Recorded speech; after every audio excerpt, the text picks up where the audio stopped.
4.19 재보궐선거가 9일 앞으로 다가온 가운데 이완구 국무총리 해임 건의안을 둘러싼 여야의 긴장 수위가 높아지고 있습니다.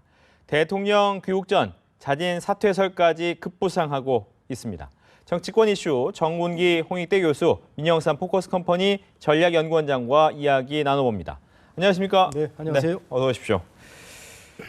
이 세월호 참사 얘기도 잠깐 해야 될 것 같습니다. 추모 집회 주말에 열렸습니다. 그런데 경찰의 진압이 좀 심했다. 물대포까지 발사하면서 이런 얘기도 나오고 또 오늘 사진도 많이 게재가 됐지만 태극기를 또 태우고 있는 또 시위 참가자의 모습을 보면서 좀 수위가 넘어선 거 아닌가? 또 이런 얘기도 나오고 어떻게 봐야 될까요? 먼저 이야기해 주시죠. 이게 양비론의 문제가 아닙니다. 근데 일부 언론에서 양비론의 문제로 몰아가는 것 같은데 저는 분명히 하고 싶은 게 공권력에 대한 권위가 인정이 되지 않으면 이 국가가 존재할 필요가 없는 거예요.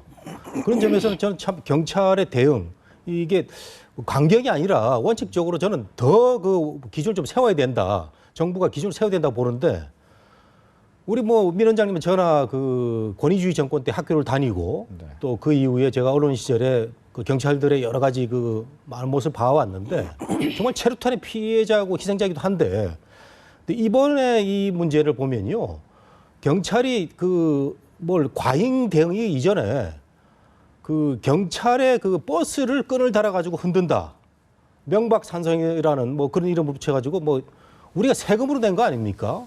이런 경찰의 기물, 재산을 파괴하는 행위, 폭력 행사를 하는 행위에 대해서 그동안에 너무 무르게 대응했기 때문에 이런 일이 일어나지 않나 생각이 되는데 결국은 태극기 불태우는 사건이 벌어졌는데요. 저는 이번에 그 폭력 행사하고 태극기 불태운 사람은 반드시 찾아내가지고 이거는 사법 처리를 해야 됩니다. 태극기 불태우는 사람은요, 같이 우리 대한민국에서 존재해야 될 그런 사람들이 아니죠. 저는 분명히 경찰이 분명히 기준을 세워가지고 사법 처리해야 된다 이렇게 생각을 합니다. 네. 예, 경찰의 그 과잉 진압에 그 태극기를 불태웠다고 그건 항변이 안 되죠. 아무리 그래도 태극기 그분들의 조국은 대한민국 아닙니까? 자기 조국을 태운 거라고 저는 봐요. 아무리 선진국 얘기를 하지 않더라도 미국, 일본, 미국 사람들 성적에 대한 생각들 그리고 어찌됐건 저도 이 정군기 교수 의견에 전적으로 동감을 합니다. 어찌 됐건 간에 이 시위를 하시는 분들은 폴리스 라인을 지키는 범주 내에서 자기 의사 표시를 하면 되지. 거기서 더 과잉하게 날려면 공권력이 당연히 그걸 막아야지. 그러면 가만히 놔둡니까? 아무리 문제 해결이 있더라도 제도적으로 다 안에서 해결하는 거고 정치권에서 국회에서 해결하는 것이지. 그러면 그 시위대들이 그대로 청와대까지 가서 대통령 만나도록 가만히 놔둬야 됩니까? 경찰이? 그건 아니죠. 그래서 결국에는 저도 양비론으로 무슨 과잉 진압이다, 과잉 그 시위 유발시켜서 오히려 과잉 진압하려고 그렇게 했다라는 것은 저는 동의하지 않고 좀 앞으로 서로 자제했으면 좋겠어요. 아니 먼저 시위대가 저는 좀 자제해야 된다고 봅니다. 근데 이거 하니까 생각나는 것이 지난번 이제 4월 16일 날 박 대통령이 이제 팽목항에 내려가서 이제 분양하겠다라고 했는데 분양소를 이제 폐쇄하고 가버렸단 말이죠. 또 이완구 총리 같은 경우에 내려갔는데 그냥 아예 못하게 안산에서 막기도 하고 이런 부분은 어떻게 해석을 해야 됩니까? 유족들 심정은 이해가 가죠. 실종자 가족들 그 심정은 이해가 가는데 우리 실종자 가족분들이 좀 더 포용력 있게 정말 대통령 여러 가지 하는 그 모습이 마음에 안 든다고 하더라도 일단 그 행사에 오는 걸 굳이 막았어야 될까 또 총리를 막았어야 될까 하는 생각이 저는 드는데요. 네. 근본적으로 이렇게 그 불법적인 행위 이런 것들을 우리 사회가 정치적으로 많이 해석해서 용납하는 분위기가 많이 있습니다. 사실 그날 그 팽목항에 대통령이 갔다고 하는데 욕설이 나왔다고 합니다. 국가 원수에 대해서 욕설이 나오는 사회는 그건 뭔가 건강한 사회가 아니지 않습니까? 그래서 그 국가 원수 모독죄라는 게 없어졌기 때문에 대통령에 대한 비판도 많이 있고 하지만 국가 원수에 대해서 욕설이 들리는 사회라고 하면 이거는 국가적인 문제가 있어서 이런 그 불법적인 행위에 대해서는 우리가 다시 한번 생각해 봐야 된다. 우리가 광우병 때 이명박 정부의 그 명박산성 이런 그 얘기도 있었는데 그때도 이제 여러 가지 불법적인 폭력적인 행위가 많았는데 워낙 또 먹거리 문제가 이슈가 되다 보니까 많이들 또 이해를 하고 넘어갔어요. 그리고 또 경찰들도 이게 정치적으로 해석될 수 있는 부분이 있어 굉장히 움츠린 상태에서 법을 집행한단 말이죠. 이러다 보니까 폭력이라든가 탈법적인 행위가 많이 일어나는데 제 기억에 당시에 그 시위를 주도해가지고 조계사에 피신도 하고 한 분이 있는데 그때 국회의원 됐습니다. 이렇게 생각하면 우리 사회가 이 그저 준법 정신에 대해서 너무 그 좀 쉽게 그 적용을 하고 고무줄 같은 그런 기준 적용하는데 이번에 저는 태극기 불태운 거하고요. 팽목항에서 대통령 욕한 사람 이런 사람들은 반드시 찾아내 가지고 처벌을 좀 했으면 좋겠습니다. 네. 근데 이번 사태에 이제 그 정부 공무원들도 좀 더 신경을 써야 될 부분이 저는 있었다고 지적하고 싶어요. 먼저 그러니까 결국에 시행령의 문제인데 어찌 됐건 간에 이렇게 특별법이 제정되고 시행령을 하는 데 있어서는 대통령도 말씀을 이미 하셨기 때문에 정부 당국자 공무원들 담당자들도 아무튼 진상 규명에 있어서 유족의 의견이 가장 많이 반영될 수 있도록 그런 제도적인 조치를 해야 되는데 이 시행령 제정 부분이 좀 유족이 보기에는 미흡했어요. 제가 보기에도. 그래서 앞으로 좀 고친다고 하지 않습니까? 그러니까 무슨 폐기하라는 것도 그것 또한 유족이 지나친 저는 요구라고 보고. 그래서 시행령에 있어서 시행령에 아무튼 유족 측이 요구하는 이 진상 규명이 또 국민이 바라는 진상 규명이 최대한 접근될 수 있도록 시행령도 좀 고쳐야 된다라는 측면이 있고 그렇다 하더라도 대통령께서 참석하려고 내려갔는데 그것을 대통령 면전에서 다 철수해버리고 그다음 하루 대통령 순방 일정이 다 어그러졌지 않습니까? 그런 부분은 국민들이 쉽게 그 칭송하지 못할 대목이다. 네. 저도 그렇게 지적하고 싶습니다. 알겠습니다. 이제 뭐 최근에 가장 핫 이슈가 된 성완종 리스트 그리고 이완구 국무총리 얘기를 해보겠습니다. 오늘 아침에 이제 문재인 대표 주말 동안 좀 이완구 총리와 새누리당이 거취를 좀 결정해 달라라고 요구를 해왔는데 결국 그 요구를 받아들여지지 않았기 때문에 해임 건의안을 공식화하겠다라고 얘기를 했습니다. 이 결정은 어떻습니까? 저는 뭐 대정부 압박용이라고 봅니다. 야당이 그렇게 또 그 스마트하지 않은 집단도 아니기 때문에 지금 당장 이번 주 안에 어떤 뭐 해임안을 그 요구를 해가지고 통과시키라고 이렇게 생각하지 않을 것 같거든요. 그래서 이완구 총리의 자진 사퇴 또는 그 정부 쪽에 사퇴를 하도록 압력을 가하는 이런 모습이라고 보는데 야당이 그 해임안을 자꾸 이번 주 안에 급하게 어떤 요구를 하다 보면은 또 부메랑 맞을 수 있습니다. 또 여권 지지층이라든가 또 일부 보수적인 사람 중심으로 대통령이 갔다 와서 결정하겠다는데 또 김무성 대표가 일주일 그거 못 참느냐. 그게 정치적인 도리인데 이런 얘기를 하고 있는 마당에 당장 23일 날을 중심으로 해서 어떤 뭐 결정을 한번 해보겠다는 것은 그 야당도 알고 있을 겁니다. 그래서 압박용으로 좋게 보고 싶고 네. 그 야당이 지금 지혜롭게 잘해야 되는 겁니다. 그래서 저는 태극기 불태우는 이런 사건에 대해서도 야당이 그 따끔하게 성명 같은 걸 내가지고 그런 그 불법적이고 폭력적인 행동하는 사람들하고는 야당이 따로 간다 이런 생각을 해야 그 내후년에 집권의 기회가 오는 거거든요. 그래서 저는 야당이 최근에 뭐 잘하고 있는데 너무 급하게 하다 보면은 도리어 또 점수 잃는 부분이 있으니까 좀 신중하는 모습도 필요할 것 같다. 이런 주문 좀 하고 싶어요. 그렇다면 정 교수님이 생각하시기에는 내일 의총을 하는데 발의까지는 안 될 것이다 이렇게 보시는 겁니까? 어떻습니까? 그렇죠. 저는 발의 안 될 거로 보는 발의를 그 요구를 한다고 하더라도 문재인 대표가 자제를 하는 모습이 더 야당의 그 먼 앞길을 위해서는 더 지혜로운 방법이 아닌가 하는 생각이 듭니다. 네. 윤영석 원장님. 근데 제가 보기에는 문재인 대표가 아예 그 좀 너무 나가가지고 예. 그 발의까지는 가지 않겠느냐 그렇게 보는데 그게 결국에는 그 여당을 도와주는 거다. 어떻게요? 아니 그 야당에서 해임 건의안을 발의할 경우에 네. 결국에 사퇴 압력을 받는 사람은 이완구 국무총리죠. 물론 여당은 야당의 해임 건의안을 발의하는 것은 여권 내 내부 갈등을 부추기는 측면도 있습니다. 친이 친박이라든지 정파 간 이해관계가 서로 다르기 때문에 또 소장파까지 다 다르기 때문에 그런 측면이 있지만 결과론적으로는 여권 내부에서도 이미 이완구 총리의 자진 사퇴 쪽으로 의견이 모아지고 있는 상황 속에서 이완구 총리에게 오히려 압박을 가하는데 야당이 여당을 도와주는 그런 그 결과가 되지 않나. 저에게는 또 그렇게 보입니다. 물론 이제 발의는 할 것이지만 그 자체가 이완구 총리의 자진 사퇴의 압박으로 가기 때문에 새누리당을 도와줄 수 있다. 그러니까 예를 들어서 하여튼 야당이 해임 건의안을 발의를 했을 경우에 네. 여당이 그걸 막 방어해 줄 수도 없는 그런 국민 여론이 형성돼 있는 상황이고 그러면 그럴수록 이완구 총리한테는 더 자진 사퇴 압박으로 되는 거 아니겠습니까?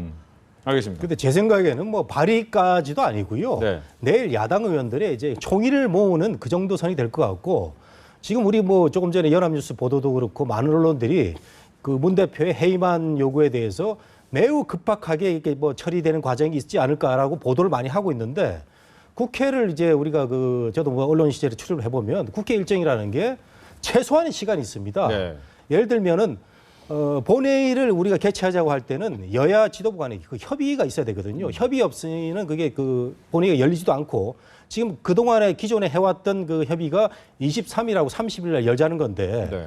그 단 하루만 가지고 되는 것도 아니고 전후로 해서 72시간이 필요하거든요. 그러면 그 협의를 하고 그 이후의 과정도 벌써 한 이틀, 최소한 이틀이 필요한데 이게 너무 급박한 겁니다. 이걸 또 야당이 잘 알고 있을 거예요. 그래서 내일 그 결의만 모으고 계속 그 압박을 해서 이왕구 사태를 유도를 한다든가 여당을 압박하는 이런 모양새로 갈 것 같고 박근혜 대통령의 귀국 그 시점 이유를 해서는 해임안 같은 게 매우 뭐 또 급하게 돌아갈 수는 있을 것 같은데 네. 지금 상황은 너무 그 시간이 없다는 거죠. 그렇기 때문에 압박용으로 계속 카드를 건네는 것 같아요. 예.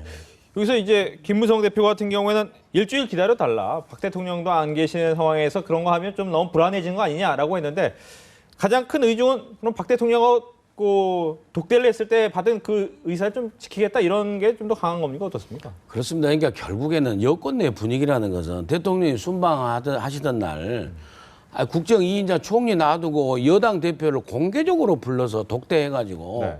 오고 간 내용이 뭔지를 우리가 뻔히 알지 않습니까? 결국에는 이미 어느 한 방향으로 결정된 상태에서 귀국 후에 그 의사표시를 하겠다는 거지 그런 상황 속에서 예. 결국에는 수순이 이한구 총리의 이제 자진 사퇴 쪽으로 흔히 말하는 그 문창극 후보자 모델로 이렇게 가는 그런 분위기 속에서 뻔한 돼 있기 때문에 김무성 대표께서는 대표 입장은 그냥 일주일간 좀 참자 그러는 거고 유승민 원내대표는 김무성 대표와 입장이 다른 것 같지만은 예. 야당이 해임 건의안을 발의하거나 그러면은 의총을 소집해서 여당의 그 의견을 무조건 반대하는 게 아니라 여당의 의견을 수렴해 보겠다는 것도 그것 또한 또 이한구 총리에 대한 사실상 우회적인 압박이죠. 자진 사퇴에 대한. 예. 그래서 여러 여야 여권 내부에서도 할 것이 분위기가 그렇게 모아진 상황이기 때문에 네. 지금 일주일 참아달라 아니면 뭐 내일 하겠다 그런 것은 크게 충돌을 있을 그런 그 레토릭은 아니라고 봅니다. 예. 유승민 원내대표와 김무성 대표의 말은 모순이 되지 않는다라고 얘기를 하신 거죠. 네, 어떻습니까? 잠깐 그 농도의 차이는 있는 것 같습니다. 김무성 대표는 대통령도 고려하고 또 여당의 입장도 고려하고 여러 가지 생각해서 일주일 정도 기다린 게 정도다. 네. 저도 그렇게 생각합니다. 대통령이 국가 원수가 그 순방을 떠나면서 내가 갔다 와서 결정할 거다. 이것도 사실 큰 얘기인데 이 얘기를 한 와중에 그 못 참아가지고 어떤 뭐 일을 한다. 이게 뭐 어울리지 않고 다만 유승민 원내대표는 지금 선거도 생각해야 되고 여러 가지 원내 뭐 골치 아픈 그런 과정을 생각하다 보니까 야당에서 요구를 하면은 의총이 열 수 있다는 건데 조금은 그 김무성 대표보다는 정부 청와대와의 거리를 좀 더 두려는 게 아닌가 이렇게 느껴지네요. 그렇군요. 근데 문제는 이제 이완구 총리가 과연 그러면 어떻게 처신을 할 것이냐 이 부분이 가장 중요한데 아까 전에 문창극 전 후보자 얘기도 하셨는데 어떤 식으로 전개가 될까요? 근데 문제는요, 여권이 이 문제를 잘 다뤄야 된다고 생각을 합니다. 네. 그러니까 현직 국무총리가 여권 사람 아닙니까? 그렇죠. 이 현직 국무총리를 이 금품 수수에 관련돼서 책임을 지고 물러나는 것처럼 해버리면 이완구 총리 개인도 개인이지만 이 정부도 엄청난 책임을 지게 되는 거예요. 앞으로 모든 선거마다 야권이 엄청나게 공세할 거 아닙니까? 부패한 정부라고. 국무총리가 금품 수수에 관련됐기 때문에. 그래서 이완구 총리를 사퇴를 유도한 측에서 이완구 총리가 도의적인 정치적인 책임을 지고 물러나는 모양새를 갖춰줘야 된다고 봐요. 그거 사실상 보면은요, 야당도 사실 할 말이 없는 것이 자기들 불리할 때, 유리할 때는 맨날 무죄 추정의 원칙 얘기했지 않습니까? 이석기 의원 사태 때도 그랬고, 한명숙 의원도 그렇고, 전부 다 아무튼 그 법에 걸려있는 사람들 무죄 추정의 원칙에서 판결 날 때까지 놔두고 보지 않습니까? 이한구 총리는요, 3천만 원 금품 수사도 시작도 안 됐어요. 그리고 그 사무실에 갔네 안 갔네 설랑설레만 돈 받았다는 증거는 아직 하나도 안 나왔어요. 그러면 이한구 총리가 그런 금품 수수를 받아갖고 책임진 것처럼 물러나겠습니까? 그리고 현직 국회의원입니다. 지역구 국회의원이요. 이한구 총리가. 그래서 이한구 총리가 이렇게 좀 해서 시차를 두고 모양새를 잘 갖춰서 국민에 대한 이런 변명 과정에서 구차하게 보이는 모습, 네. 그 신뢰성을 잃은 모습, 이런 것에 대한 책임을 지고 물러나는 모양새를 갖추도록 다 하는 것이 좋다. 그래서 이한구 총리는 바로 그것을 지금 바라고 있을 거예요. 다른 명분을 좀 찾아달라. 그렇죠. 다른 명분을 찾아 이렇게 물러나면 완전히 3천만 원 받은 총리가 돼가지고 물러나면 다음에 어떻게 정치를 하겠습니까? 그러니까 나중에 김용판 그 청장처럼 나중에 뭐 기소될 리도 뭐지만 기소돼서 재판에 갔는데 나중에 무죄 나면 어떻게 합니까? 이제 그런 측면에서 이한구 총리도 좀 억울한 측면도 있을 테고 그래서 모양새를 잘 갖춰주길 바라고 있으라고 봅니다. 네. 정 교수님. 예, 뭐 전반적으로 그 민 원장님 말씀에 동의하고요. 그리고 그 입증이 안 되기 때문에 네. 그 사법 처리에서 물러나는 과정은 저는 없을 거라고 봅니다. 그 한명숙 총리 거를 봐도 1심, 2심 가서 지금 대법원에 지금 계류가 돼 있는데 상당히 정치적인 그 어떤 수사의 역량이 있다고 보는 거거든요. 그래서 저는 그 비타박스 500에 3천만 원을 팠다고 증언하는 사람 또는 CCTV가 있지 않는 한 수사는 매우 미궁에 빠질 가능성이 크고 결국은 우리 국민들을 화나게 한 게 거짓말을 그 많이 했다는 그거거든요. 오늘도 네. 나왔지 않습니까? 정치인들한테 후원금 안 받았다고 그랬는데 그 군수 후보자들한테 뭐 1,000만 원, 2,000만 원씩 이렇게 그 물론 합법적이지만 후원금 받아가지고 이런 것까지도 계속 거짓말 의혹에 그 휩싸이다 보니까 네. 우리 국민들이 이제 실망해서 물러나는 게 좋겠다 이런 그 정서가 있는 것 같은데 김태호 의원 그 케이스하고 비슷한 겁니다. 박연차 모른다고 그랬다가 결국은 그 사진에 아는 걸로 나왔기 때문에 본인이 이제 그 하고 싶은 총리를 못 하고 예. 그 유망한 그 정치인이 지금 최고인을 하고 있는데 그런 거 생각하면은 이제 도덕적인 도의적인 책임을 가지고 물러난 모양새가 좋다고 보고 저는 뭐 또 당장 물러나게 해서 야당이 지금 좋은 호기를 잡았는데 예. 100%다 이기려고 그러면 안 됩니다. 이것도 부메랑 때 돌아오기 때문에 그 여당하고 협의를 잘 해가지고 뭐 물밑걸 해가지고 일정 시점에 사퇴를 시키는 모양새 또는 네. 대통령 그 청와대하고 물밑 교감 속에서 대통령의 어떤 그 거치 결정에 대한 임명 이런 걸로 해서 그 도의적인 문제를 해결하는 그 민영상 문제의 말씀이 예. 뭐 그 아주 합당해 보이네요. 네. 민 원장님이 이야기하신 것처럼 어떻게 보면 잘 물러날 만한 명분을 만들어 주려고 할 수도 있습니다. 그런데 보니까 오늘 뭐 아침에 신문에도 나왔지만 또 성전 회장과의 전화 통화 내역도 막 나오고 말이죠. 이런 부분 때문에 이걸 과연 잘 마무리가 될 수 있느냐 이런 생각이 계속 든단 말이죠. 그러니까 정 교수님도 얘기하셨지만은 결국에 거짓말하고 그 국민적 신뢰가 추락해서 문제가 되는 거지. 지금 3천만 원 금품 수수에 대한 아무런 증거가 나온 게 없지 않습니까? 네. 그래서 여기에 바로 치명적으로 정치 후원금 그 지방 그 시장 군수 기초의원 광역의원 후보들에게 차명으로 해서 받은 거. 그것도 거짓 해명이잖아요. 그런데다가 이렇게 200 몇 번을 이 성 전 회장하고 친분 관계가 없다는데 어떻게 200번을 그 서로 통화를 주고받고 시도를 합니까? 그러니까 바로 이런 부분이 이한구 총리께서 책임질 부분이라고 저는 봐요. 이 얼마나 그 국무총리로서 이렇게 거짓 해명한 게 이렇게 나오니까요. 예. 예, 그런 부분이라고 저는 생각을 하는 겁니다. 전화 통화 어떻습니까? 그러니까요. 세상에 평소에 본인하고 좀 잘 알고 그리고 잘 아는 친구가 어떻게 됐을 때는 잘 알지만 그런 부분에 대해서는 명확히 하면 되는데 처음부터 잘 모른다. 이완구 총리뿐만 아니고 이번에 그 거론된 사람들 많은 사람들이 잘 모른다고 발뺌을 하다가 많이 들통이 나고 했는데 처음부터 단추를 잘못 끼워서 이완구 총리라는 이 참 큰 정치인이 이 거짓말 의혹에 휩싸여 가지고 정말 본질과는 사실은 그 다른 문제인데 예. 결국은 국민들의 어떤 지지를 잃게 되는 이런 상황에 와버렸어요. 그래서 저는 고위공직자의 말 한마디가 이렇게 중요하고 네. 거짓말을 하게 되면 이런 결과가 나온다는 것을 우리 이번 그 정치 그 과정에서 분명히 보여주는 어떤 계기가 된다는 점에서는 저는 매우 바람직한데 네. 본인이 앞으로 이제 거치 결정에서 이게 참 큰 변수가 되겠죠. 예. 네. 요즘에 이제 국회에 나가서 이제 의원들하고 취재를 하다 보면 가장 고민하는 것이 이완구 총리의 현재 모습대로 어떻게 보면 수순이 보이긴 하지만 다음 총리가 보이지 않기 때문에 너무 걱정이 된다라는 얘기를 가장 많이 하더라고요. 다음 총리 어떻게 봐야 됩니까? 이 우리 박근혜 대통령 정부는 그 5 후보 중에 지금 2명만 통과가 돼가지고 네. 지금 이렇게 다음 총리를 벌써 논의해야 될지 좀 빠르긴 해요. 네. 사실은 그런데 또 찾아보면 사람들이 얼마든지 있겠죠. 예, 저는 충분히 있다고 봅니다. 예. 알겠습니다. 이번 기회에 총리제가 필요한지 다시 한번 생각을 하고 이재호 의원이 그 얘기하는 뭐 개헌도 한번 우리 생각해봐야 될 것 같고요. 총리 뽑다가 박근혜 정부는 날샐 가능성이 있습니다. 이거 일도 못하고 말이죠. 참 우리 박근혜 대통령이 의혹이 많았는데 네. 총리 뽑다가 흘러간 정부라는 그런 또 오명을 뒤집어 쓰지 않을까라고 저는 걱정이 좀 되거든요.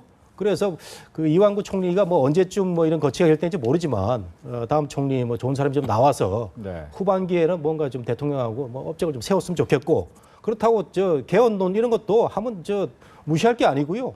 하면 저는 거론할 필요가 있다고 생각이 됩니다. 예. 이 성완종 리스트가 이제 이번 재보선에 당연히 영향을 미칠 것이다라고 보이는데 특히 서울 관악을 지역 같은 경우에는 전 이상규 의원이었죠. 통진당 의원의 사퇴가 이제 여러 가지 또 이야기를 낳고 있습니다. 이건 어떻게 보십니까? 사실상 야권 연대라고 네. 이렇게 볼 수 있는 측면이 있죠. 예. 물론 이제 여당에서는 또 그렇게 공격을 해 나가겠죠. 근데 참 이 그 야당으로서는 지금 보면은 이 정도 상황이 되면은요.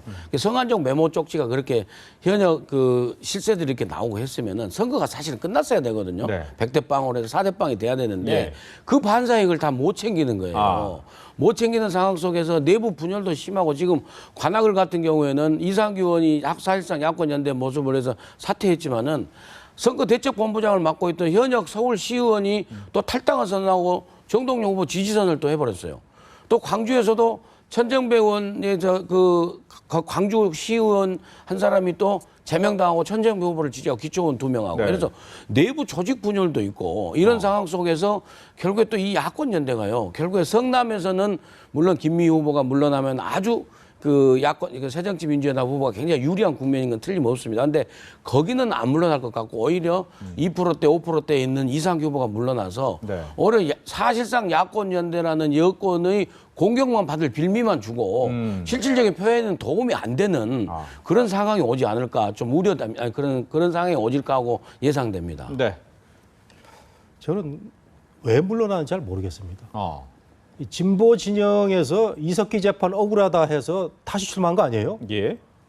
법원에서 배지 떼라고 그래서 배지 뗐다가 우리 억울하다 해가지고 다시 출마한 사람들이 무슨 이유로 갑자기 또 중간에 이제 그 걷어들였는데 그렇다면은 현실적인 셈을 해보고 여러 가지 우리가 진보 진영의 정치인들은 항상 존경하는 게 뭡니까? 그 어려운 길, 참 그 정말 소수점까지 지지를 받는 그런 상황 속에서 외길을 가는 고상한 가치를 향해서 가는 많은 이런 그 정치인들을 봐왔는데 그러면 이석기 재판이 억울하다고 했으면 끝까지 뭐 1%가 되든 2% 가야 될 거 아닙니까? 그런데 이상하게 중간에 또 그만둔다.